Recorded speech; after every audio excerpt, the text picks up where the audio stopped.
Bismillahirrahmanirrahim. Assalamualaikum warahmatullahi wabarakatuh. Alhamdulillahi rabbil alamin. Wal aqibatu lil muttaqin wala udwana illa 'alal zalimin. Wa sallallahu ala nabiyyina wa sayyidina Muhammadin wa ala alihi wa sahbihi ajma'in. Amma ba'd. Yang kami hormati Bapak Kepala SMA 2 Purwokerto atau yang mewakili. Yang kami hormati Bapak Kapolres Banyumas dan segenap jajaran kepolisian.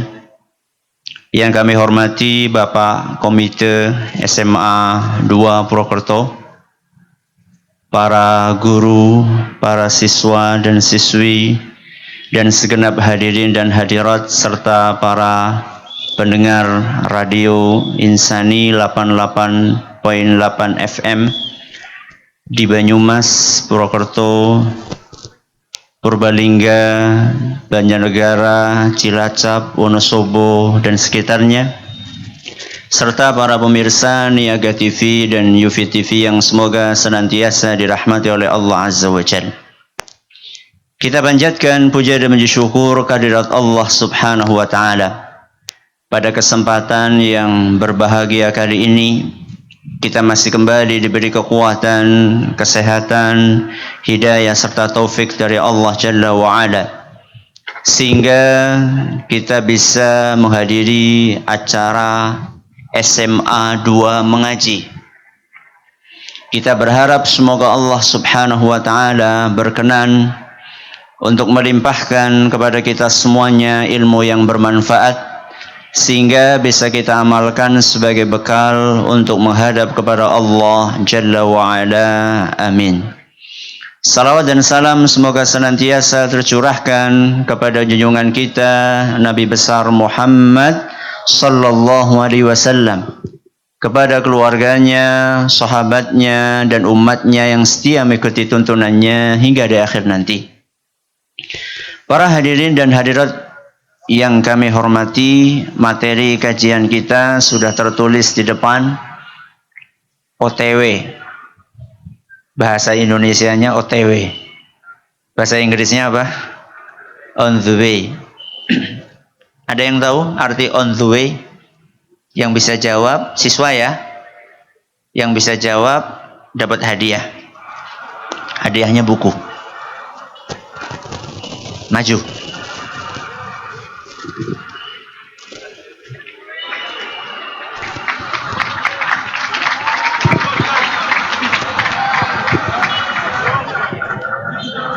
Sedang di jalan.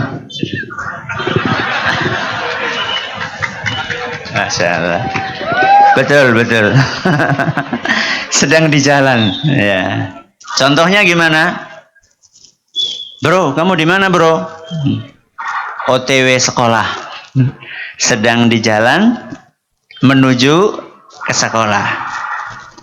Kamu lagi di mana sih? Ditunggu lama banget. OTW restoran, sedang dalam perjalanan menuju restoran. Tadi kok belum kelihatan? OTW pengajian, dalam perjalanan menuju kemana?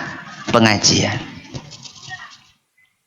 Ini adalah istilah yang sering dipakai oleh anak-anak muda atau orang yang masih merasa muda walaupun sudah tua.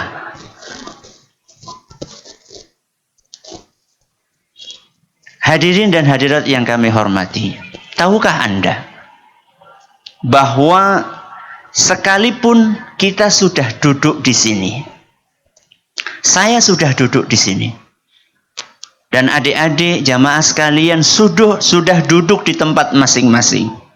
Tahukah kita bahwa kita sekarang on the way?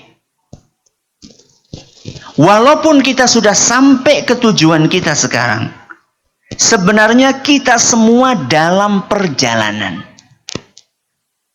Perjalanan kemana?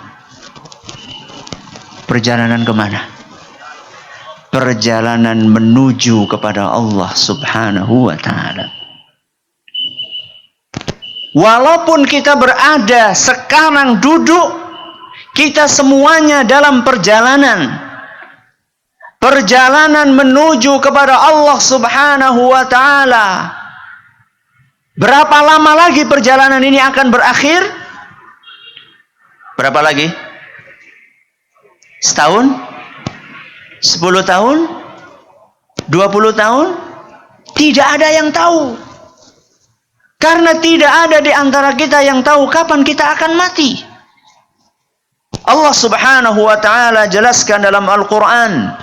Surat Luqman ayat 37. Wa ma tadri nafsun bi ayyi ardin tamut. Tidak ada satupun di antara kita yang tahu di mana dia akan mati. Kapan dia akan mati? Dalam kondisi apa dia akan mati? Yang tahu hanya Allah Subhanahu wa ta'ala. Mungkin 10 tahun lagi. Mungkin 20 tahun lagi. Mungkin 1 menit lagi kita akan mati. Kalau seandainya kita sudah mati, apakah perjalanan kita sudah selesai? Sudah atau belum? Sudah atau belum? Belum. Karena setelah kematian kita akan menunggu datangnya hari kiamat.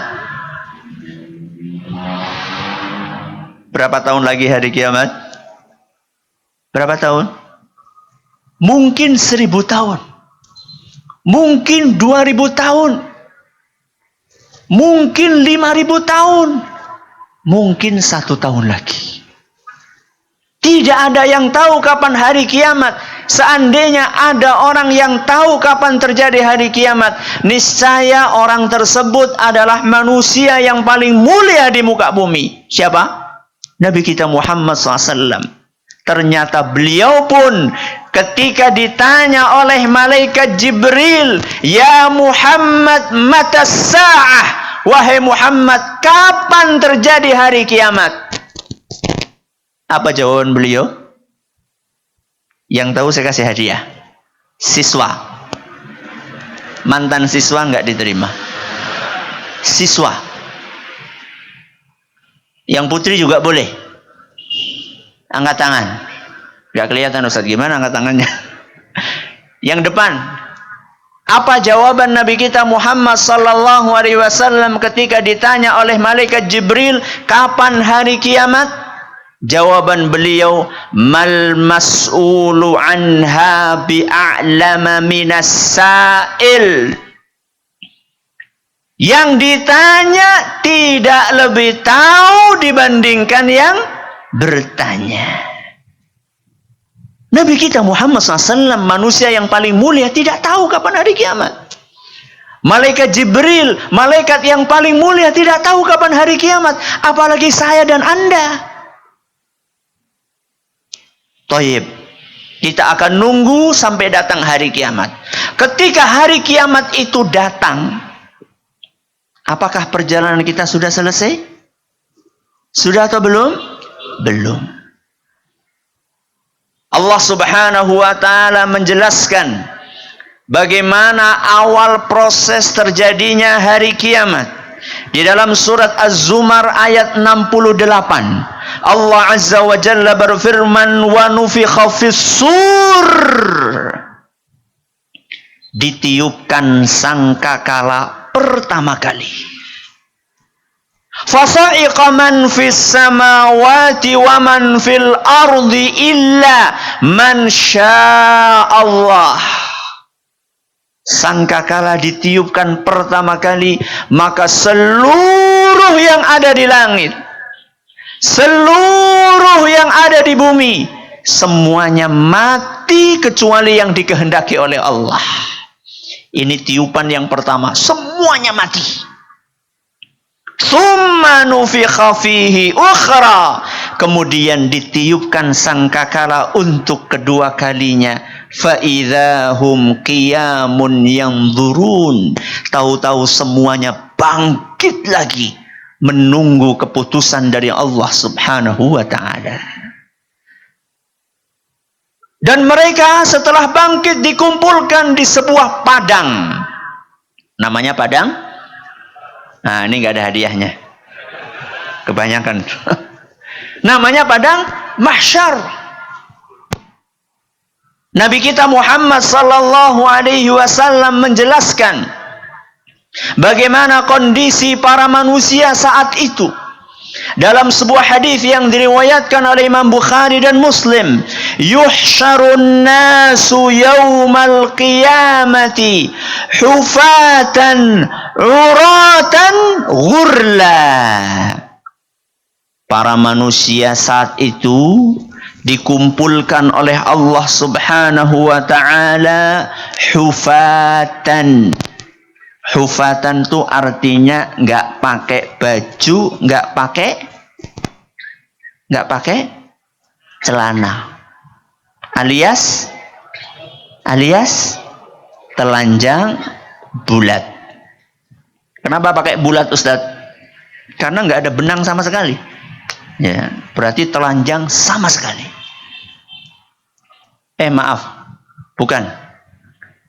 Hufatan itu artinya nggak pakai sandal. Maaf, lupa saya. Hufatan artinya nggak pakai sandal. Berarti pakai sepatu, apalagi sepatu. Sandal jepit beora, apa maning sepatu. Hufatan nggak pakai sandal. Uratan telanjang bulat. Ghurlan. Ada yang tahu ghurlan? Angkat tangan. Siswa.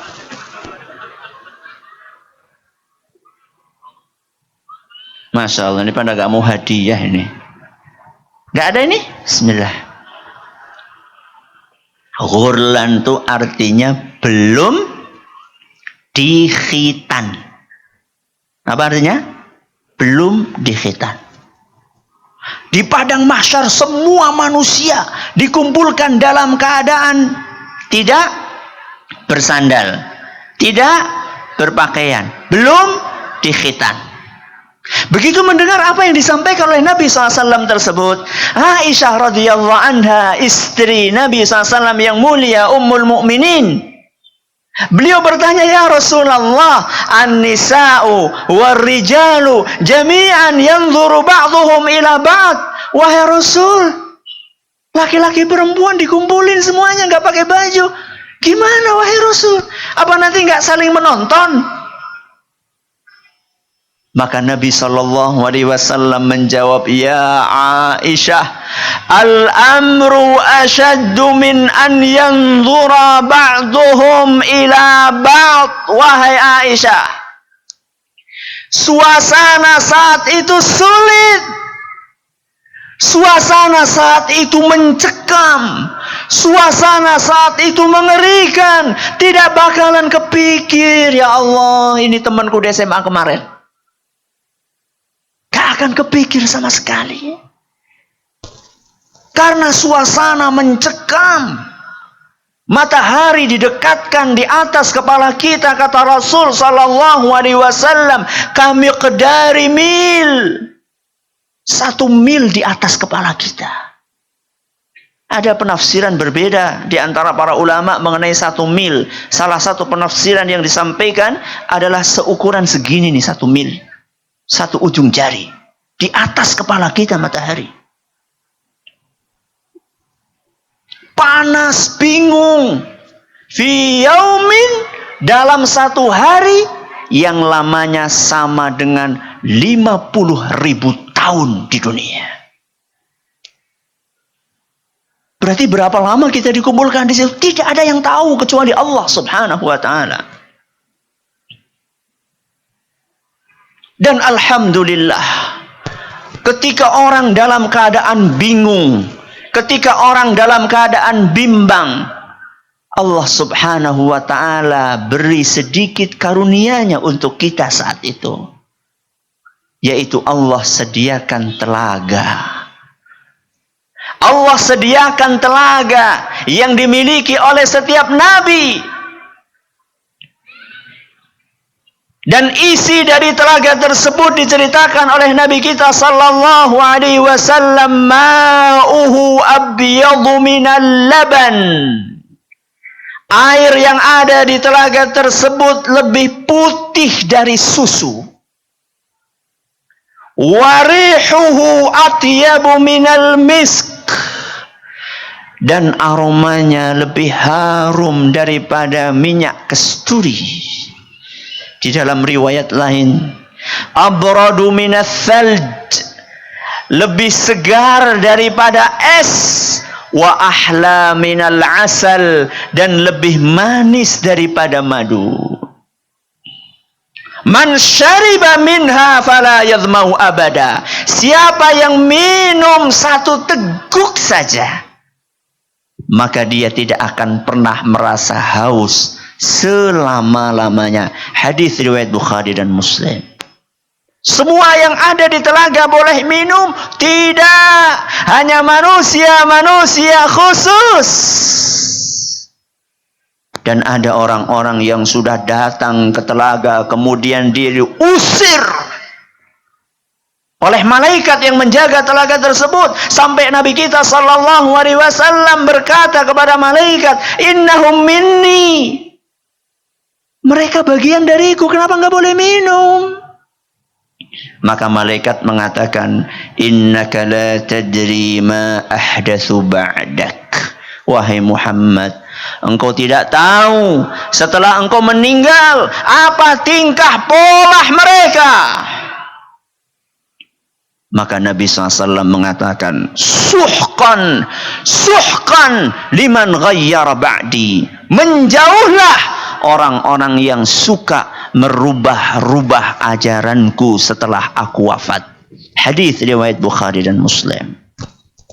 Yang minum lega, yang enggak minum berada dalam kepanasan dan masih menunggu sampai akhirnya. Manusia pun berbondong-bondong berinisiatif untuk minta tolong kepada bapak moyang mereka. Siapa? Nabi Adam alaihissalam. Mereka minta, wahai Adam, apakah engkau tidak melihat kondisi kami seperti ini? Mintakan kepada Allah agar Allah berkenan menyegerakan adanya penghitungan amalan. Nabi Adam angkat tangan. Kata Nabi Adam, kalian pergi ke Nuh. Maka kemudian orang-orang pergi ke Nuh. Ternyata Nabi Nuh pun angkat tangan. Kata Nabi Nuh, kalian pergi ke Ibrahim. Akhirnya mereka pergi ke Nabi Ibrahim. Ternyata Nabi Ibrahim angkat tangan.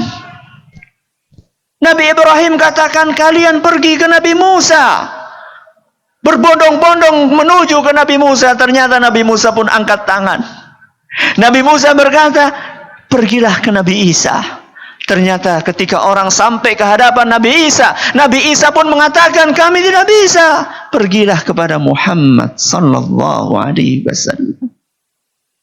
Begitu manusia datang ke hadapan Nabi SAW, beliau mengatakan, ana laha, aku yang memang ditugasi oleh Allah untuk memberikan syafaat di hari ini. Semoga kita mendapatkan syafaat tersebut. Hadis yang diriwayatkan oleh Imam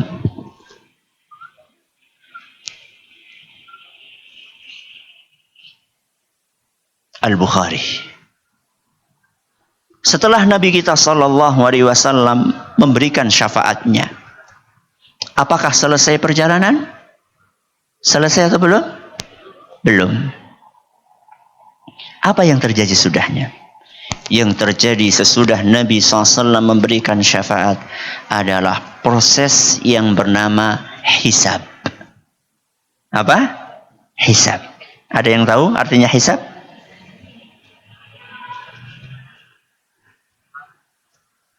Ini kok pada pas terus ya. Nggak enak saya ngaji kayak gini nih kalau nggak ada interaksi kayak gini. Hisab, angkat tangan. Siswa? Siswa. Hisab. Ya.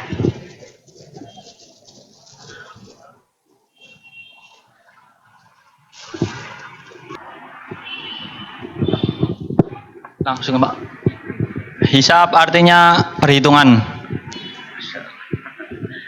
Barakallah. Masya Allah. Hisab artinya adalah penghitungan. Penghitungan apa? Penghitungan amal. Prosesnya seperti apa? Para ulama kita menjelaskan, masing-masing dari kita akan dipanggil oleh Allah Subhanahu wa ta'ala. Semua manusia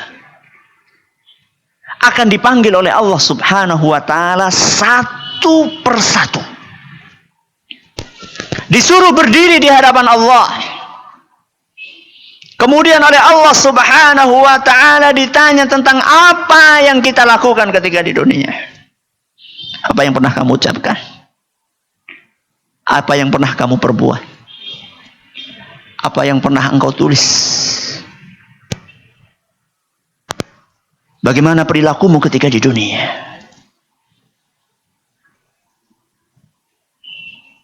Didatangkan saksi. Malaikat bersaksi.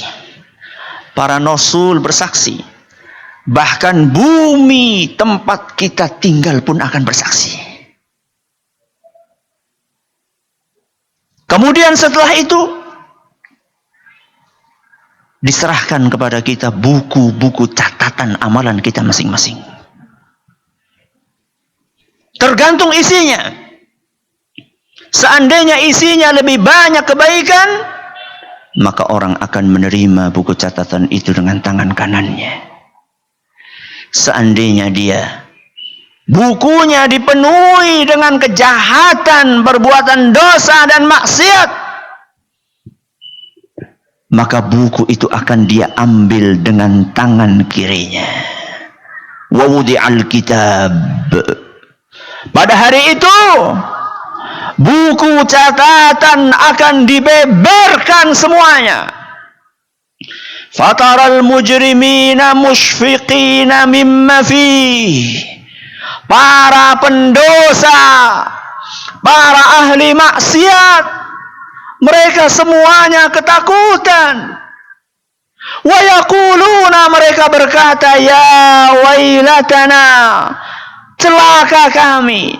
Ma li hadzal kitabi la yughadiru saghiratan wala kabiratan illa ahsaha. Ini buku apa ini? Besar, kecil, semuanya tertulis dengan jelas. Surat Al-Kahfi ayat 49. Setelah hisab, satu persatu dilakukan.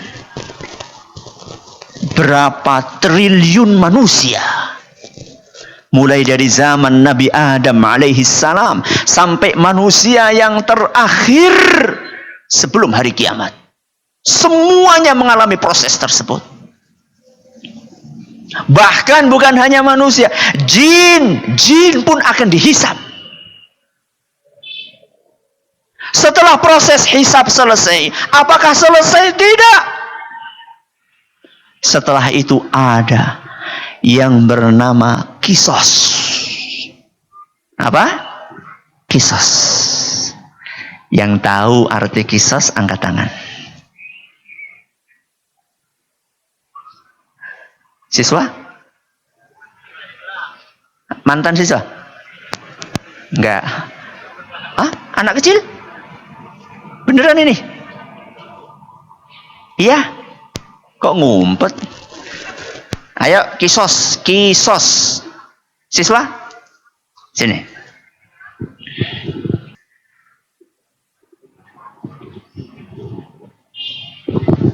Hukuman dibunuh. Ya. Jangan turun dulu. Saya kasih hadiah karena keberaniannya. Barakallah fiik.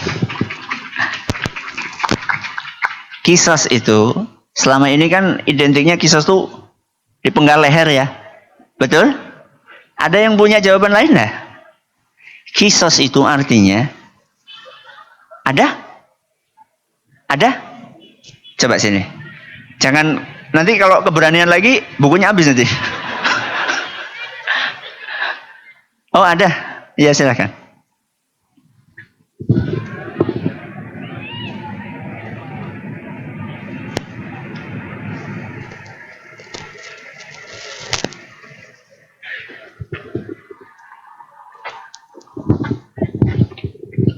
Ya, kisos yang setahu saya itu adalah pembalasan. Barakallahu fiik. Alhamdulillah. Kisos itu artinya pembalasan setimpal. Apa artinya? Pembalasan setimpal. Kenapa kok identik dengan dibunuh? Ya karena yang biasa dikisos adalah orang yang bunuh. Ya, orang bunuh kemudian dibunuh. Loh Ustaz, ada apa kisos pada hari kiamat? Ketahuilah jamaah yang kami hormati. Kisos itu artinya pembalasan yang setimpal. Ketika kita hidup di dunia, dosa yang kita lakukan itu ada yang dimensinya antara kita dengan sesama kita. Contoh, ngerasani. Apalagi? Apa? Nyolong. Ya. Apalagi? Naudzubillahi min dzalik, membunuh. Ini kan dosa yang kaitannya dengan hak Bani Adam. Pada hari kiamat nanti, dosa-dosa tersebut akan dituntut oleh orang yang dizalimi. Mereka minta kisos, mereka minta balasan yang setimpal. Loh Ustaz, kalau misalnya nyolong ayam itu orang nana golem balik akan kepriwe. Apalagi yang nyolong aspal. Golem balik akan kepriwe aspal, itu seorang anak pabrik aspal. Bagaimana coba? Maka cara membayarnya adalah dengan modal satu-satunya yang kita miliki saat itu. Apa? Pahala. Apa? Pahala. Bagaimana caranya Ustaz? Oh, saya pernah ngerasani si A. Nanti si A datang pada hari kiamat. Nyong tahu dirasani. Ya. Siki ngene. Dibayar. Dibayar ke priwe? Dibayar dengan pahala yang kita miliki. Kita punya pahala dicabut oleh Allah Subhanahu wa taala, kemudian pahala itu diberikan kepada si A.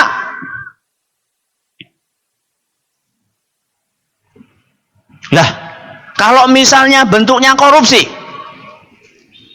dan yang dikorupsi duitnya rakyat, jumlah rakyat berapa? Jangan banyak dong. Berapa? Survei terakhir berapa jumlah penduduk Indonesia? Berapa?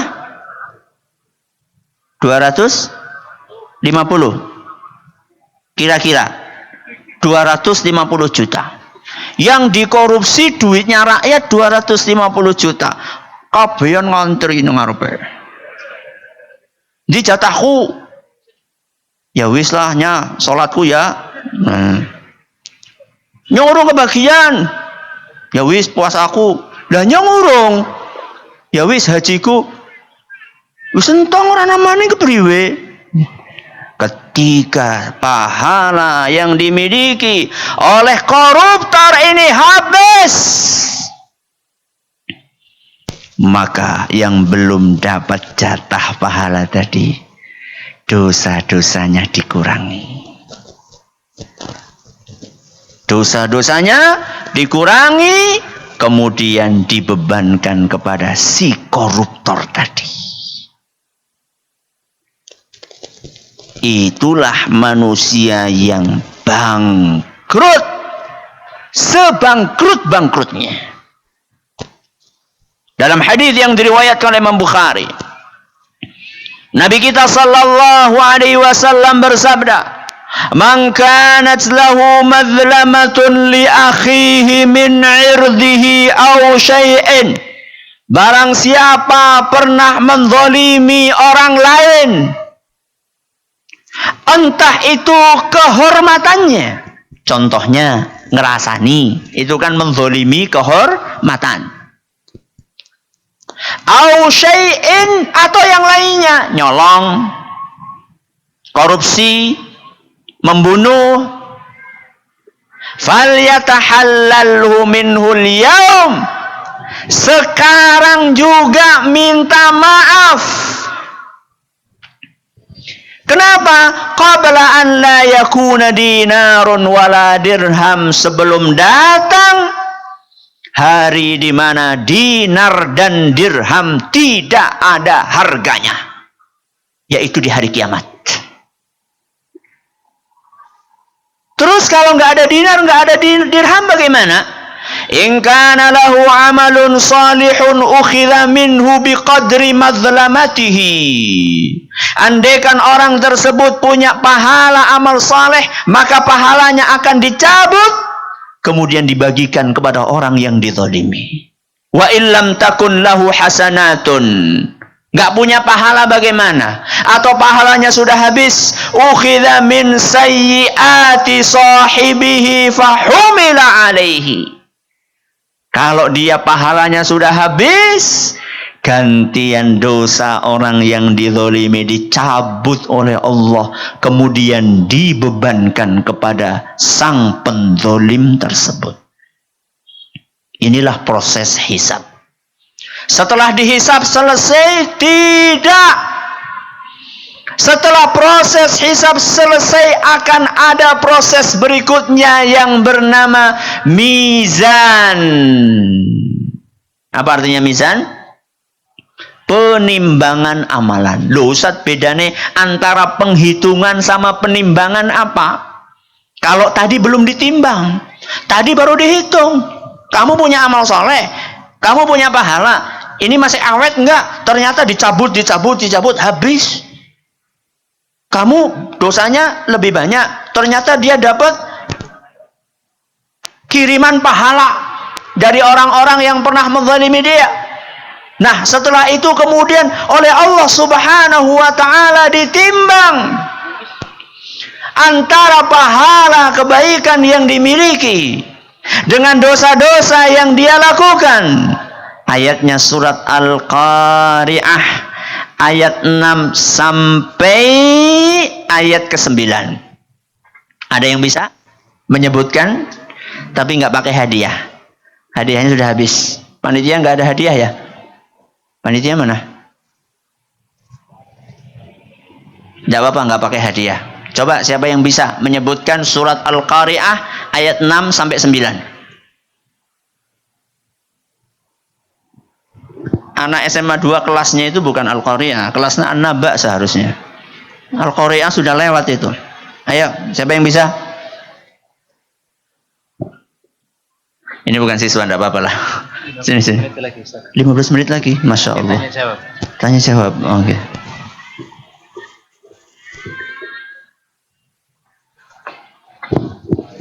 A'udzubillahi minasyaitonirrajim.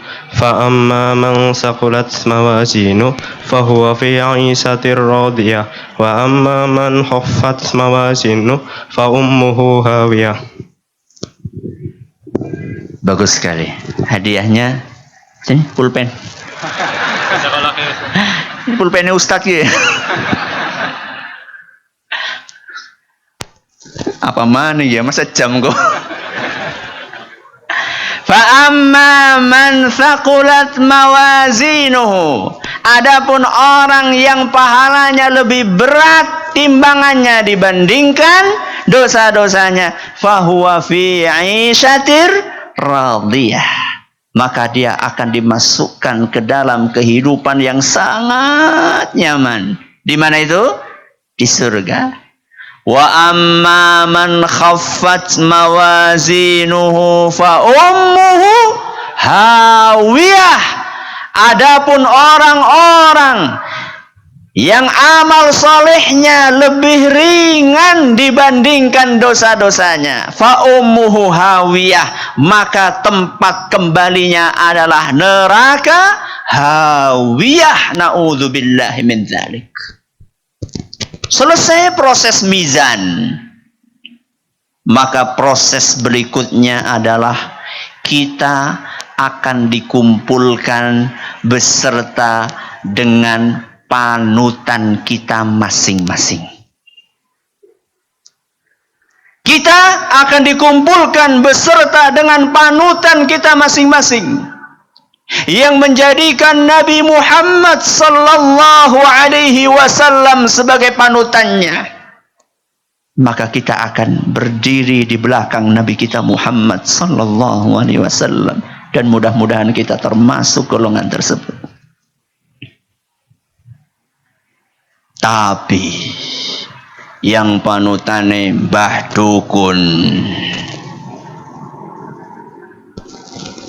atau yang menyembah selain Allah, maka mereka akan berdiri di belakang berhala-berhala mereka. Allah Subhanahu wa ta'ala berfirman dalam surat As-Saffat ayat 22 sampai 23. Uhsyurul ladzina zalamu wa azwajahum wa ma kanu ya'budun. Diperintahkan kepada para malaikat, kumpulkan orang-orang yang berbuat syirik beserta dengan rekan-rekan mereka bersama dengan sesembahannya. Min dunillahi, sesembahan selain Allah.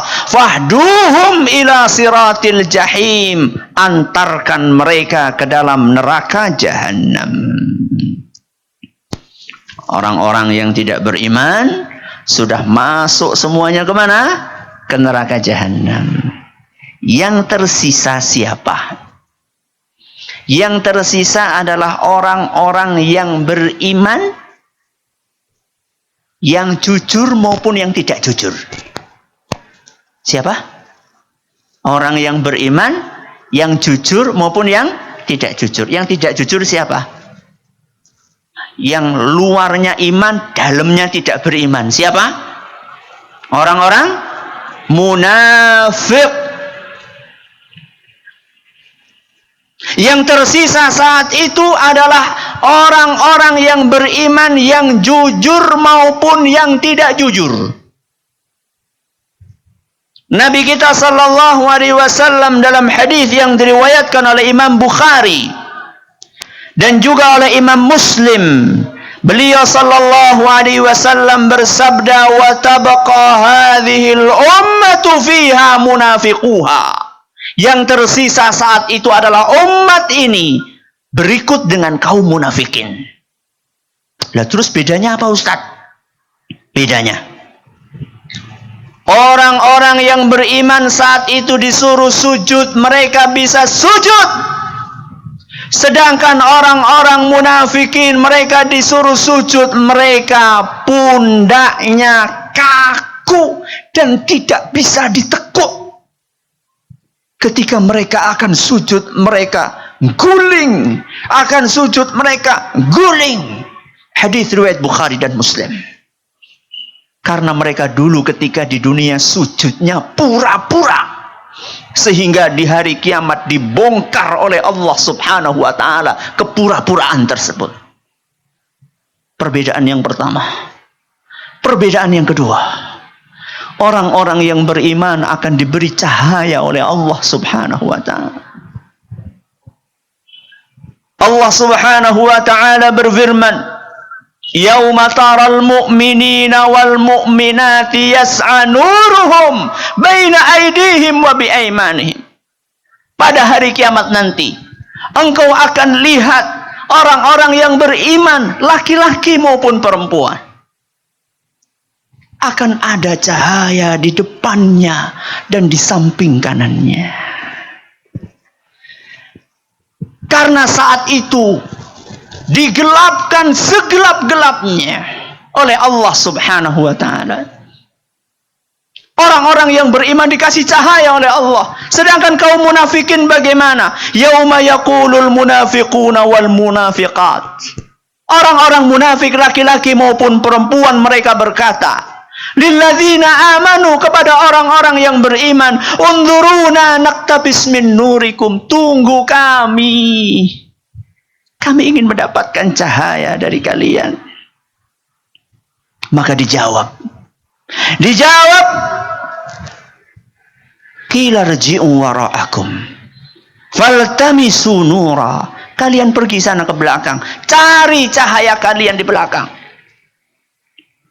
Ketika kaum munafikin sudah pergi ke belakang, terpisahlah antara orang-orang yang beriman dan jujur dalam keimanannya dengan orang-orang yang pura-pura beriman.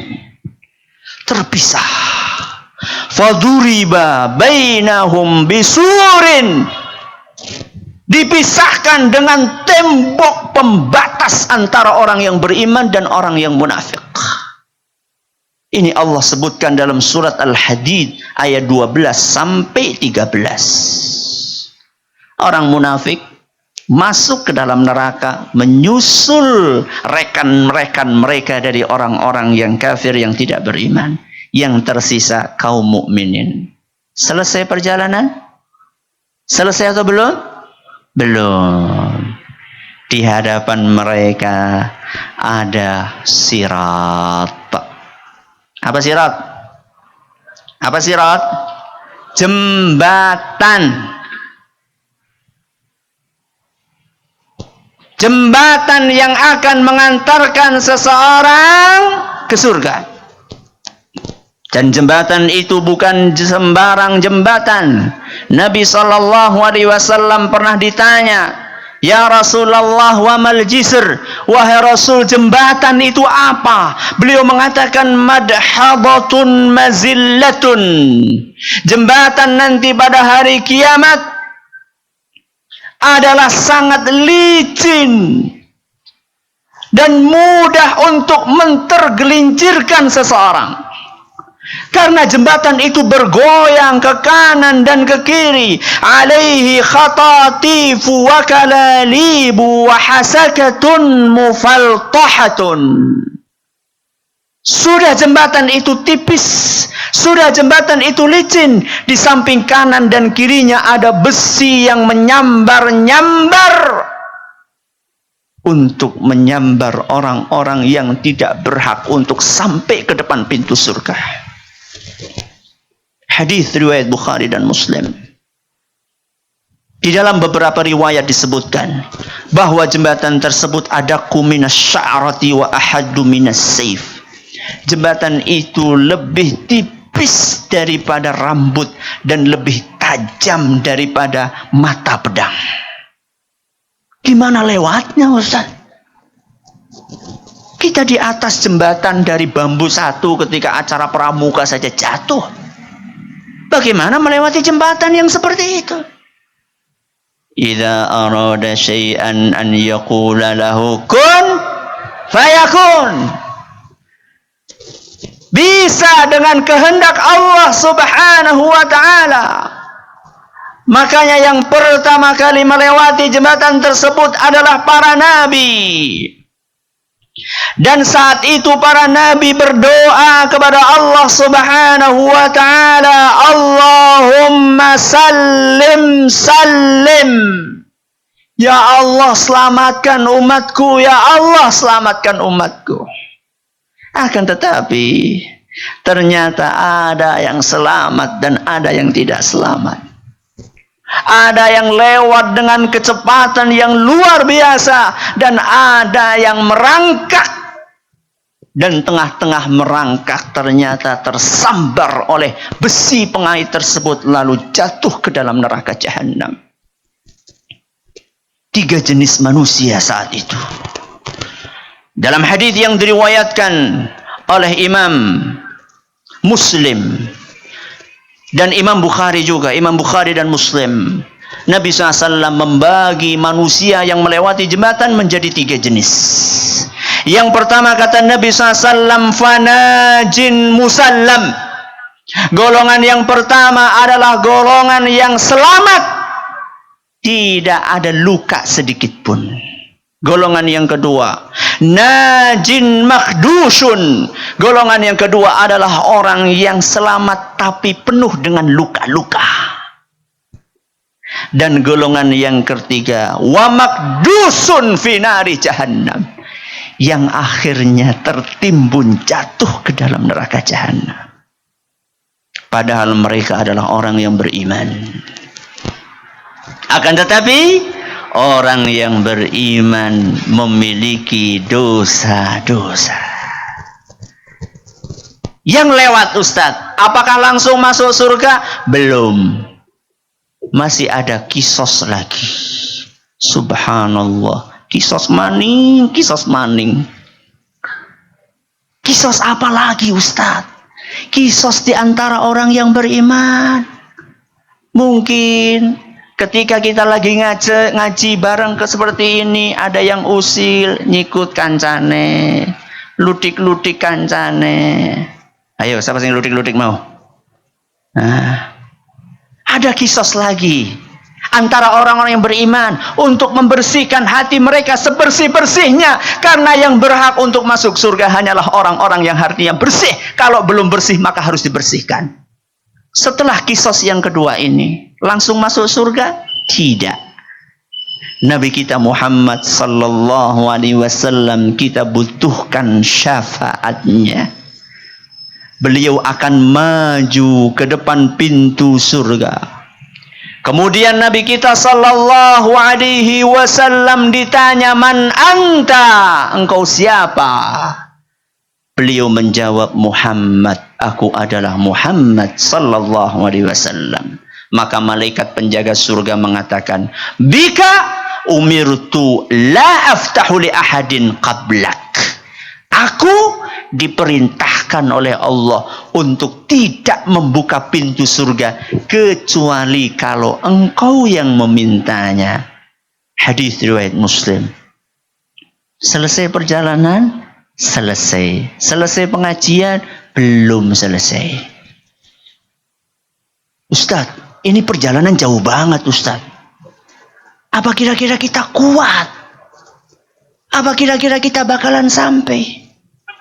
Adik-adik, jamaah sekalian kami hormati, Allah itu tidak akan membebani kita melebihi kemampuan kita. Perjalanan yang sangat panjang tadi, ribuan tahun atau bahkan mungkin jutaan tahun, itu ternyata sukses atau tidaknya ditentukan bagaimana kita di dunia saat ini. Sehingga sejatinya perjalanan kita yang panjang tadi tergantung bagaimana kita hidup di dunia ini. Hanya orang-orang yang cerdas yang sukses di dalam perjalanan yang panjang itu. Siapa orang yang cerdas? Yang ranking 1?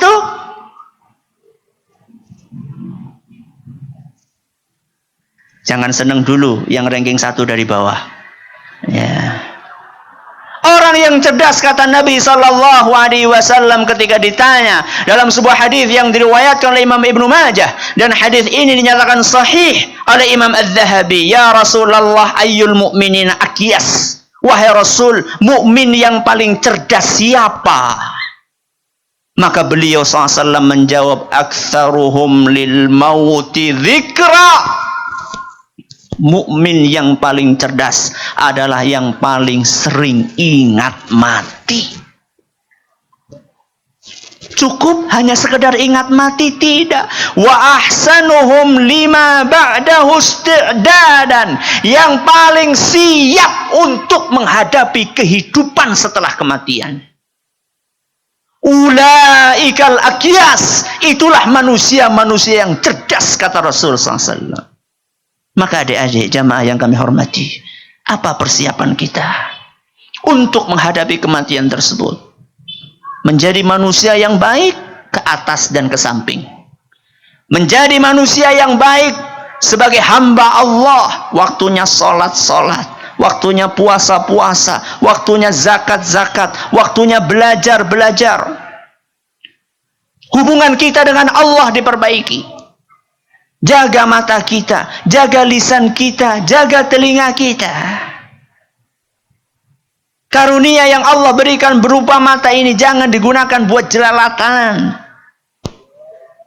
Lisan yang Allah berikan kepada kita ini jangan digunakan untuk tukaran. Tangan yang kita gunakan ini jangan digunakan untuk SMS-an dengan seseorang. Someone. Nah. Ini namanya baik dengan Allah. Baik dengan sesama, dengan orang tua. Ketika dipanggil sama orang tua, do, apa jawabnya? Apa? Moh. Jawabnya sendiko, dawuh dalam. Siap, sam'an wa ta'atan, sami'na wa ata'na.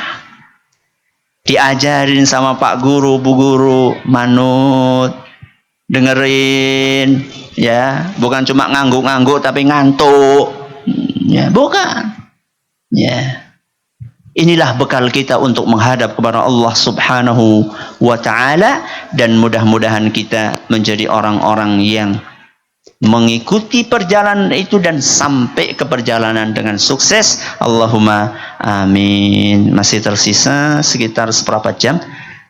Kalau mau dibuka pintu pertanyaan silahkan. Oh iya, monggo.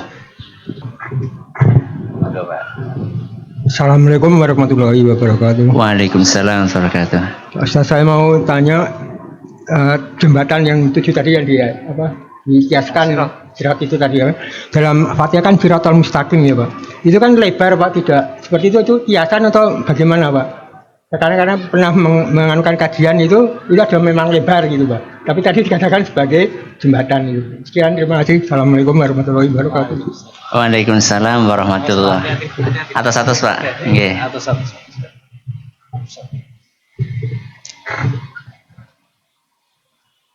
Pertanyaan yang sangat bagus sekali. Jadi katanya jembatannya sempit. Dalam surah Al-Fatihah ada jalan. Itu ihdinas siratal mustaqim. Itu katanya lebar. Jadi yang disampaikan pengajian katanya sempit. Yang benar yang mana? Dua-duanya benar. Karena jembatannya beda. Jalannya beda. Ya. Kalau yang tadi saya obrolkan, yang tadi saya sampaikan, itu adalah sedang berbicara tentang jembatan yang terbentang di atas neraka nanti pada hari kiamat. Kalau yang tadi disebutkan dalam surat Al-Fatihah adalah jalan di dunia. Makanya para ulama ketika menafsirkan ihdinas siratal mustaqim, tunjukkan kepada kami jalan yang lurus, apa kata mereka? As-siratu al-Islam. Jalan yang lurus jembatan tadi adalah Islam. Agama Islam. Jadi yang satunya di dunia, yang satunya di mana? Di akhirat. Makanya beda. Cuman supaya bisa lancar di jembatan akhirat, harus benar mengikuti jembatan di dunia. Ngaten. Ya. Orang yang istiqomah di atas keislaman nanti bakalan dimudahkan meniti jembatan yang ada di akhirat. Yang nggak istiqomah ya tadi sudah saya ceritakan ada 3 jenis manusia. Mugi-mugi bermanfaat. Ya. Tadi ya silakan. Assalamualaikum warahmatullahi wabarakatuh. Waalaikumsalam. Ya, izin bertanya Ustaz. Silakan. Di tempat saya itu ada seorang kiai, ini benar-benar terjadi ya Ustaz. Itu kiai itu punya istri sakit. Nah, selama istri beliau itu sakit, beliau itu biasanya ngimami jamaah, selalu pasti telat. Telatnya juga sampai setengah jam, bahkan 1 jam pernah. Nah, akhirnya jamaah di tempat saya bertanya, "Loh Pak, kok jenengan kalau ngimami mesti telat gitu loh. Loh, saya ini ngimami istri saya dulu baru ngimami kalian. Loh Pak. Jenengan gimana ini? Masa berarti dalam satu waktu Anda melakukan 2 kali sholat? Iya. Loh, dalilnya apa Pak? Enggak tahu saya. Nah ini yang jadi pertanyaan ini, apakah sah diterima maksudnya sah atau enggak sholat yang diimami oleh beliau. Dan pertanyaan yang kedua, jika kita sholat, nah itu imamnya itu membaca surat An-Nazi'at ya contohnya, nah kita ya membacanya yang pendek, jadi masih tersisa waktu banyak gitu lah, itu kita boleh membaca surat lagi atau bagaimana Ustaz ya? Jazakumullah oleh nasiron. Wassalamualaikum warahmatullahi wabarakatuh. Waalaikumsalam. Pertanyaan bagus. Pertama, kalau sama ulama, sama kiai, sama ustadz, sama mubaligh, dahulukan husnudzon. Dahulukan apa? Husnudzon. Apa husnudzon? Berprasangka baik. Kenapa? Sama muslim yang bukan kiai saja kita disuruh husnudzon, apalagi sama muslim yang kiai. Apa tadi yang pertama? Dahulukan apa? Husnudzon. Yang kedua, kiai itu bukan nabi, ustadz itu bukan rasul. Apa artinya? Bisa salah. Kalau nabi dan rasul mereka maksum. Apa artinya maksum? Dijaga suci dari kesalahan. Kalau kayak saya, ini banyak banget salahnya. Lah terus bagaimana kita menyikapi kalau salah? Kalau salah ya dikasih masukan dengan bahasa yang sopan. Sekarang masuk kepada pembahasan. Apakah boleh seperti itu? Di zaman Rasul SAW ada seorang sahabat namanya Mu'adz bin Jabal. Siapa namanya? Mu'adz bin Jabal. Kebiasaan beliau ketika sholat isya, beliau akan berjamaah berserta Rasul SAW di masjid. Jadi imam apa jadi makmum? Jadi makmum. Setelah selesai berjamaah dengan Rasulullah SAW, beliau pulang ke kampung. Kampungnya siapa? Ya kampungnya Mu'adz. Dari tadi kan cerita Mu'adz. Ke kampungnya Mu'adz. Kemudian sudah ditunggu sama jamaah sholatnya di masjid kampungnya. Kemudian beliau ngimami di sana. Ya terus niatnya apa? Yang satu niatnya sunnah, yang satu niatnya wajib. Bukan sholat isya 2 kali. Bukan sholat isya 2 kali. Karena sholat isya berapa rakaat? 4. 8 boleh atau tidak? 8 boleh atau tidak? Tidak boleh. Maka yang satu niatnya sunnah. Akan tetapi yang tadi dilakukan oleh Bapak Kiai, lebih baik beliau ngimami jamaah dulu. Kenapa? Luwih akeh melasi. Ya. Mendingan ngimami jamaah dulu, nanti kalau misalnya mau ngimami istrinya ya tidak apa-apa, walaupun sebaiknya tidak dirutinkan. Karena sejatinya wanita sholat di rumah sendirian itu insya Allah pahalanya juga sangat besar. Ya, sangat besar. Yang kedua apa tadi? Yang kedua masalah apa tadi?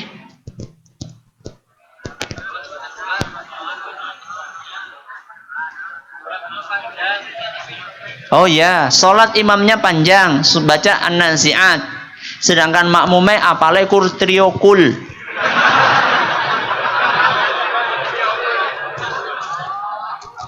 Ini Anda ini ketawa bangga apa gimana sih? Hafalan triokul kok bangga? Ya. Itu kalau misalnya imamnya belum selesai terus baca surat yang lain bagaimana? Sebaiknya menyimak bacaan imam. Sebaiknya menyimak bacaan imam. Karena Allah Subhanahu wa taala di dalam Al-Qur'an berfirman, "Wa idza quri'al Qur'anu fastami'u lahu wa ansitu la'allakum turhamun." Kalau kalian mendengarkan bacaan Al-Quran, maka diamlah dan simaklah. Semoga kalian mendapatkan rahmat dari Allah. kecuali satu surat menurut sebagian ulama, yaitu surat Al-Fatihah. Ada khilaf di antara para ulama dalam hal ini, apakah makmum ketika sholat jahriyah itu sholat apa saja? Maghrib, isya, subuh. Apakah makmumnya ikut baca Al-Fatihah? Ada perbedaan pendapat yang panjang di antara para ulama, dan masing-masing punya dalil yang kuat, saling tenggang rasa saja karena dalilnya sama-sama kuat. Menurut sebagian ulama, tetap baca Al-Fatihah. Al-Fatihah. Kalau suratan, maka menyimak bacaan suratannya siapa? Imam. Mudah-mudahan bisa bermanfaat. Ya, saya kira sampai di sini. Terima kasih atas perhatiannya, mohon atas segala kurangannya. Wallahu taala a'lam bissawab. Wa sallallahu ala sayyidina wa nabiyyina Muhammadin wa ala alihi wa sahbihi ajma'in. Wassalamualaikum warahmatullahi wabarakatuh.